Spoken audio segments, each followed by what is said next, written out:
Hello, and welcome to Bespoken, an A to Z media podcast. I'm Scott Pollack, your host. Today, I am pleased to welcome Drew Tetz to the show. Drew is a well-known illustrator and artist whose Zoetrope artwork creations have been viewed millions of times on YouTube. A to Z Media has worked with Drew on numerous vinyl record and slipmat projects and is honored to welcome him to our show today. Hi, Drew. Welcome. Thanks so much for having me. Awesome to talk with you today. Absolutely. Whereabouts are you located? Where? I'm in beautiful southeast Georgia. Currently a little snowy, surprisingly, but usually very beautiful.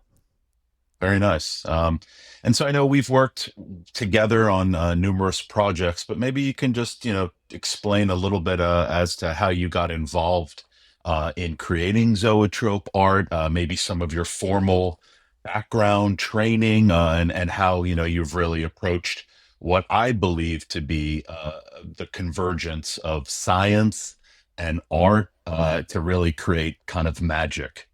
Yeah. Well, perhaps unsurprisingly, there aren't a whole lot of uh, university educational programs based around zoetrope development. I was not formally trained in this. I went to school for graphic design, which was awesome, and I kind of worked in that field before stumbling into this. But I've always been a bit of a record nerd and big animation fan, so it's sort of I had seen some of the other people who had worked in this field, like Kevin Folks, aka DJ Food, is one of the most predominant people who was sort of carrying the torch in the early 2000s, and also some people like what's his name, John Edwards, who makes the blooms. He's more on the science side of things outside of vinyl, but all this stuff is really cool to see. And there came a point in my day job where, for whatever reason, I was babysitting a laser cutter, which is a whole another story. But I figured, it's not very often that you get to play with this kind of high grade machinery. I want to make every kind of silly, cool toy I can while I still have the opportunity. So I wanted to try and make a physical animation. My first few tests were just engraving wood of every film strip and photographing it, which did not look nearly as cool as I was hoping. But then I came back around to Kevin's stuff and I was like, wow, I could really do this. I have a record player. And it's all been downhill from there. Really a lot of trial and error. It is definitely, there is math at the core of it, but Mm. you don't have to be smart to do it. But I'm I mean, very what bad what at math. what sort of experience or training did you have to say, hey, I can do this? I've seen a few videos. You mentioned DJ Food, Ninja Tune, obviously Mhm. extremely influential. But what really made you say, hey, I can do this? I can create the illustrations and I can put that math and science logic to actually to work and make these animations come to life. I guess it was probably a mix of like sheer dumb confidence and not having anybody to tell me that I couldn't do it. Because realistically, I didn't really have the training. I kind of just honestly brute forced my way through the numbers. I didn't know like what the formula was until I had been doing it about a year, and one of my friends who's good at math was like, "Hey, did you ever notice that if you divide 360 by the frame rate and multiply it by zero point 0.2, it equals the frame count?" No, Mark. I had no clue. Thank you. Now I know what I'm doing. So it's yeah, I'm not too proud to admit I kind of just blindly stumbled my way through it and lucked into the right numbers. So if anything, I guess that's a note of confidence to all the other brave dumb DIY warriors out there Can stumbling you their talk a way. little bit about that? I mean, as a Yeah, layman, yeah. we've obviously worked on a number of zoetrope Hmm. projects and slip mats, and I know you need a strobe light to Hmm. kind of make these effects come to life. But for the layman out there, explain it to us. How does Totally. the zoetrope actually function? Hmm. So one thing I like to say ahead of time, just because I think this is super interesting from a history of animation perspective, the zoetrope is technically the oldest form of motion picture. Predates cinema, obviously. It predates the flip book, which is bizarre to me. I don't know how they figured out the circle before they figured out just flipping a frame at a time, Mm. but it's literally the first. sequential motion picture format of us creating the illusion of motion through a sequence of images. Um, so if you're, a photo nerd or animation fan, you probably already know this. If not, you can go back and research. What's his name? Edward Muybridge. He's the sort of father of this. He photographed that sequence of the horse running, which proved that. Uh, I'm getting off on a tangent because it's all really cool if you're a nerd like me. Mm. But basically, the way that it works is as the wheel is spinning, and initially they were doing it with not, the way that I do it now is with either the frame rate of a camera or, as you mentioned, a strobe light. And it's basically the speed that the record is spinning at synchronizes with the speed of the flash. And all motion picture formats have a flash. Just as sort of a side note, we need that to trick our eyes into perceiving separate frames. So when the flash goes off, it's at such a speed that the next frame is rotating exactly into place, and it does that 30 times a second. So it's basically exactly the same as a cinema projector, with each flash capturing the next record or the next frame on the record as it rotates into place. Obviously, they didn't have camera phones or strobe lights back in the 1800s. So that was with a system of like carousel slats that you look through and it would actually flicker. So it's really crazy and weird to look back, and I don't want to get too deep into it because obviously it's a whole wormhole, and there's 200 years of cinema history you can get into. But But there bottom is a line, science and there is a history behind it that you're bringing to oh yeah, today's projects. yeah, Um, people act like I'm doing something new, and I will say no, this is actually the oldest. This is like prehistoric.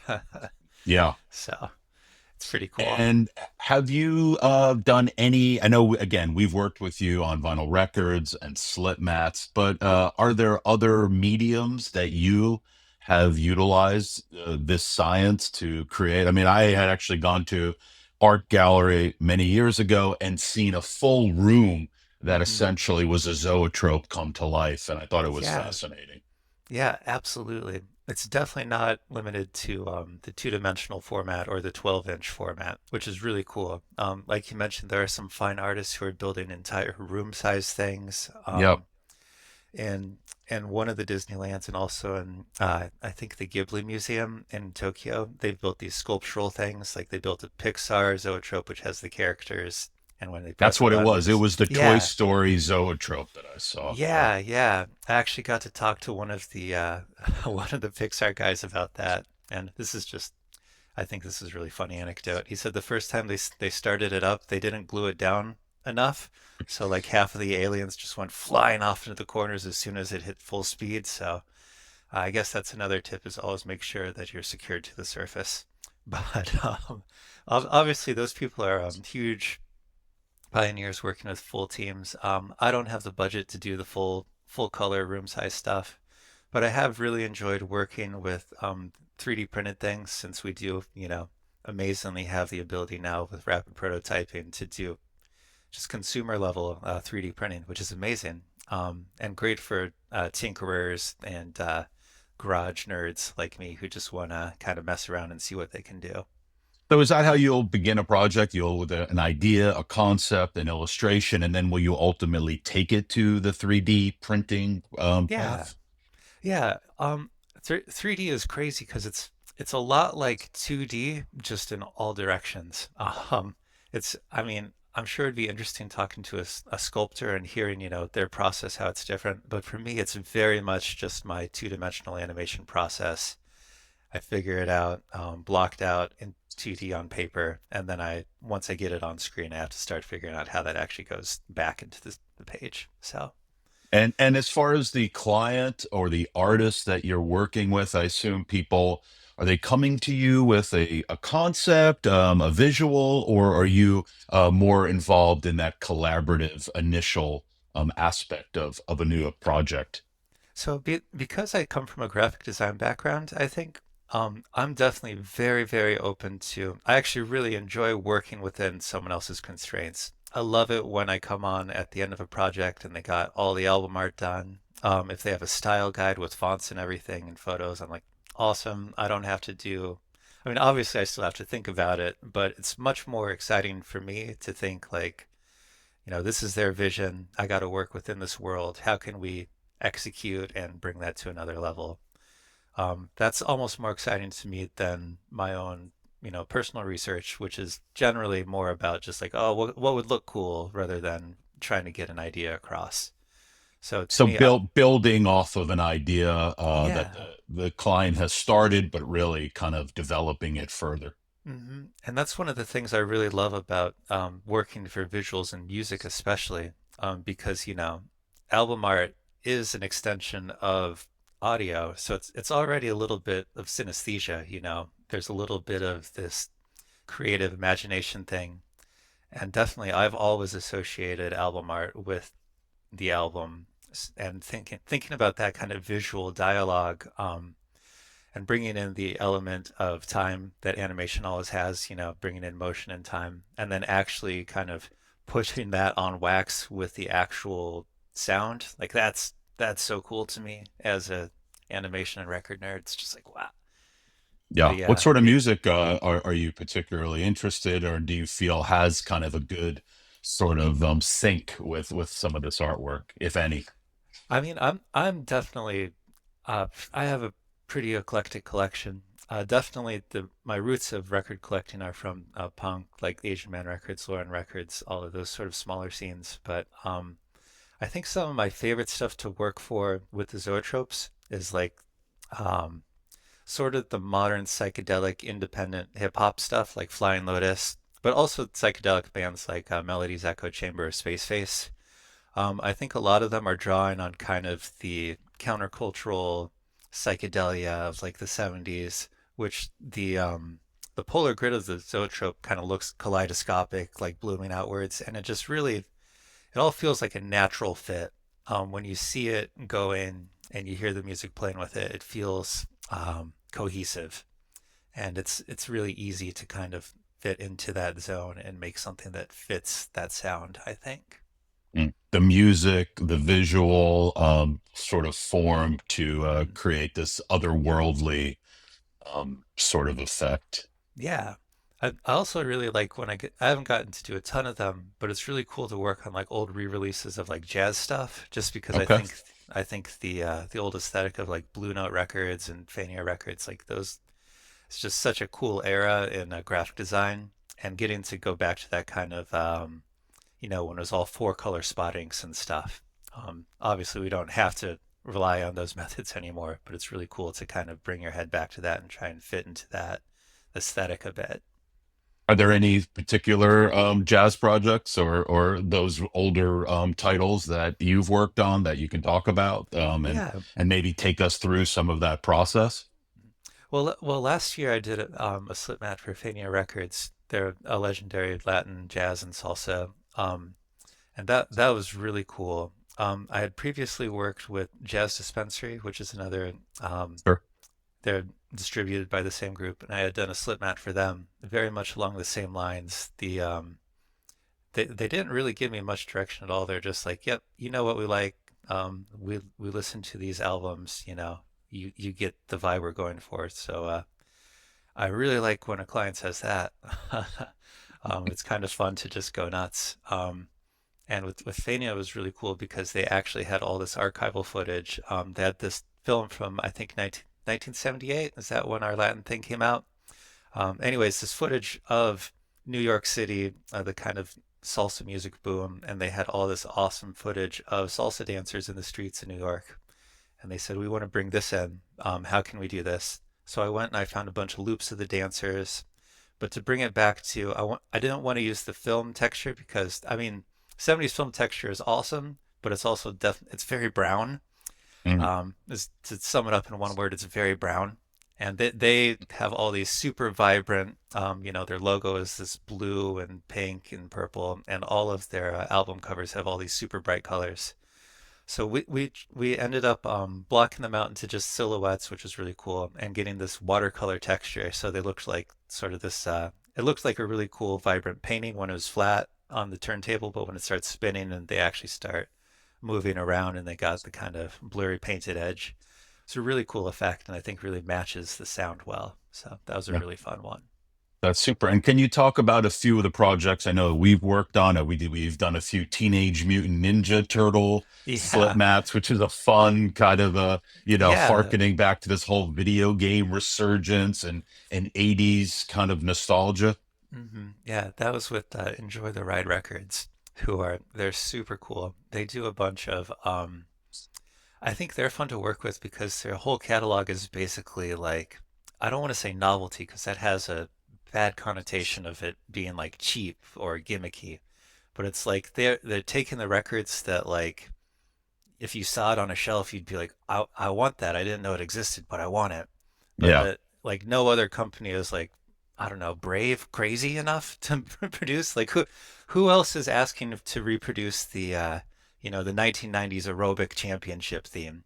But they did it, and I had like three friends who were like, "Dude, did you see this?" So I'm glad they're doing it. It's So yeah, fun stuff. Yeah. so yeah, they did the Ninja Turtles tribute thing, which I think it's actually I forget if it's a tribute to the show or to the video game Turtles in Time, because they did both, and I was a huge fan of both at age 8. So anything that gets me closer to Donatello. And do you need to get permission to draw these characters, or it's kind of an that artistic license for that? that was an interesting one for them because they're always doing the licensing stuff. Yep. Okay, I do remember it wasn't for the show because they couldn't use or I couldn't use on the Zoetrope any actual frames of the turtles themselves. So we ended up redrawing a lot of things from it. Like we used a manhole cover, we used all of their weapons, the nunchucks and stuff. And I forget if we used a foot. There's a couple things that we drew and we're like, this might be pushing the line. We don't want to get into legal trouble because Yeah. it is like it's an official release. But turtles are specifically weird. I know this from a friend in the toy industry because he's like, yep, we have the rights to this turtle series, but my friend over at Hasbro has the rights to this turtle series, and the one from the 2000s is over at Jazzwares. So I'm glad I don't work in legal. I just they tell me what I can make wiggle around, and I do that. That's the easier part for me. But Sure. Sure.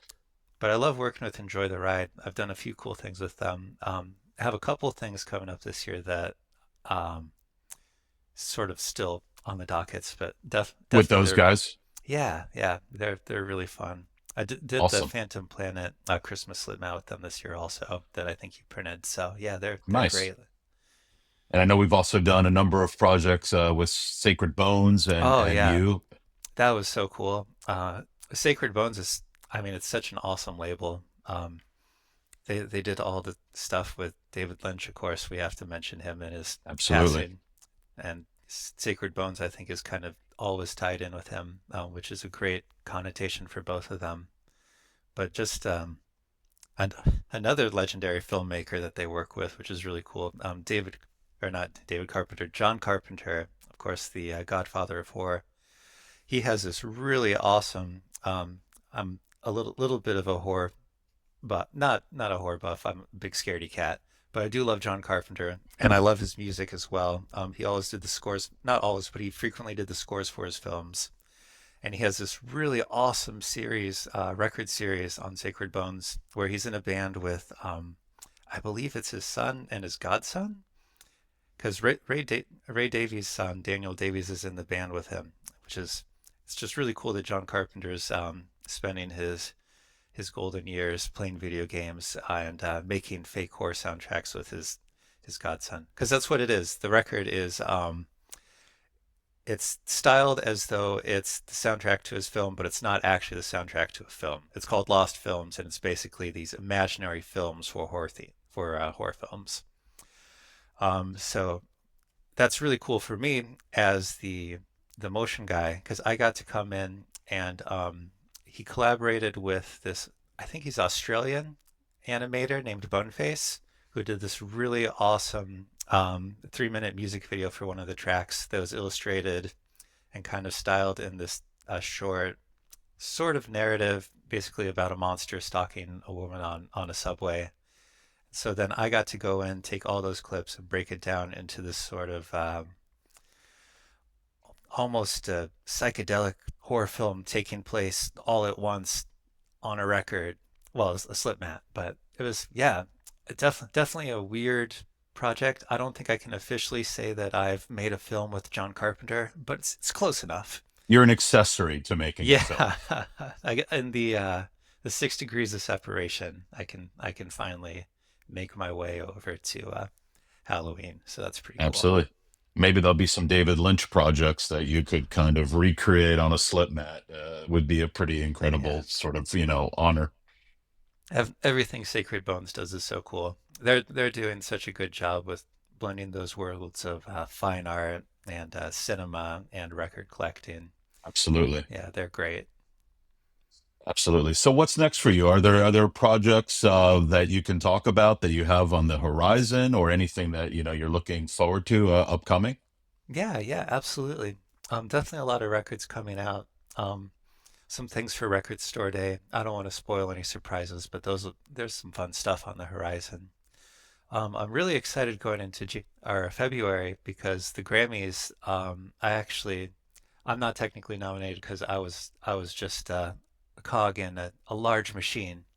But John Lennon's Mind Games box set, he did the Yep. super deluxe box, and Sean Ono Lennon had me on the team as I guess kind of a weird animation specialist. It was really cool because it's such a big box. They really, I mean, it kind of extended beyond just being a record repress, and he really wanted it to be kind of just a time capsule of his mom and dad's sort of work at that time in New York and music, but also the art and visual culture surrounding it.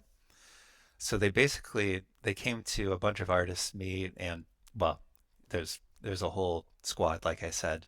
But from my experience, Sean basically said, "Hey, we have all this stuff. What can we do?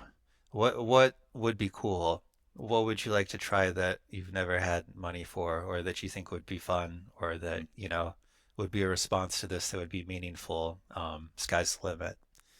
And I mean, that's the coolest prompt imaginable. I mean, that's just for Hid an in a artist candy that's, store. Yeah. yeah, that's as cool as it gets. And I do think that we were able to kind of push it further than, being able to take our time on it, work on it over the course of a year, and really having Sean and Simon push it and say, well, what else can we do? What can we do that's never been in a record box before? And we ended up creating an actual zoetrope carousel, so it folds out into a big circle and sits on top of the turntable. So it's like the actual Victorian style ones with the slits and everything. We did a cool slipcase that has a two-part animation that flips between John and Yoko's face. So yeah, I think we really went all out, and I think we made something that's really cool. Obviously, it'd be really cool to get a Grammy, but even the fact that we spent so much time on this crazy giant box and it actually made it into the world, and I got to be a part of it and, kind of be a little bit associated with Yoko and John's art. That's so cool to me. Um, That's very special. yeah, and that was last year, but good luck to everyone at the Grammys. But I also hope Sean wins it. I think that would be pretty cool. Absolutely. Yeah. And so just to sum up, if someone wanted to get in touch with you, if they wanted to work with you, what is the best way to get in touch? And again, further to what we talked about initially, what are some of the things that people should prepare Mhm. prior to really contacting you, so that it's the most positive, kind of constructive Mhm. relationship? Yeah. Well, I will say up front, I'm a little bit booked up now, but I do have a solid Rolodex of my Zoetrope colleagues. I mean, there's only like 8 of us doing worldwide, so there's literally more work than any one of us could handle. So we are not at all shy about sharing work. We just want to see the best for the medium. So I've got 7 or 8 artists that I trust. If I can't pick up the job, I'd be happy to be put you in touch with someone who could take care of it. So it's a blessing to be a member of such a small scene that we have more work than we can actually physically accomplish, and it's great to see more people getting into it too. Are But you I seeing will, new people kind of joining yeah, the ranks? oh, definitely. Yeah, I've seen a couple. It's actually really cool because a lot of, musicians are kind of visual artists in their own thing. And I've Yep. seen a couple artists, I forget his name. He had a really funny name for his band. It was like Mr. Husband or something. I want to say Mr. Husband. And I'm sorry if that's not who you are, but an Sorry. artist who he ended up creating his own just from kind of getting on Instagram and studying me and Quentin and Kevin's work, which is like, wow, that's awesome. Cool. Yeah, welcome aboard, dude. You're in the guild now. Whether you knew it or not, you're on the team. So it's really cool to see the scene kind of growing, as it were. Um, Absolutely. Cool. but that, I do wanna have more clients. So get in touch. My contact form on my website works. Instagram DM usually gets lost, so it goes through the website. Um, and I'm happy to work from literally anything. If you have an idea, if you have actual layered content or an animation, that's amazing. You're my new favorite client. But I've had to work from like at one point I got a photograph of a drawing that the drummer had done of the guitar's butt. I was like, all right, I'll see what I can do. And that ended up being one for Warm Doucher, the great West London uh, degenerate punk band. So love those guys. It really happened. And thank you, Blood Records, for putting that on vinyl. But yeah, I'm not too proud. I'll work from whatever. Cool. Great. Well, again, thank you so much for the time, and thank you for the art. Yeah, thank you so much for having me on, and for giving me an opportunity to nerd out about records for 30 minutes. Always a pleasure. Absolutely. Very good. Thank you so much. Take care. Thank you. Thanks. Take care. Bye bye.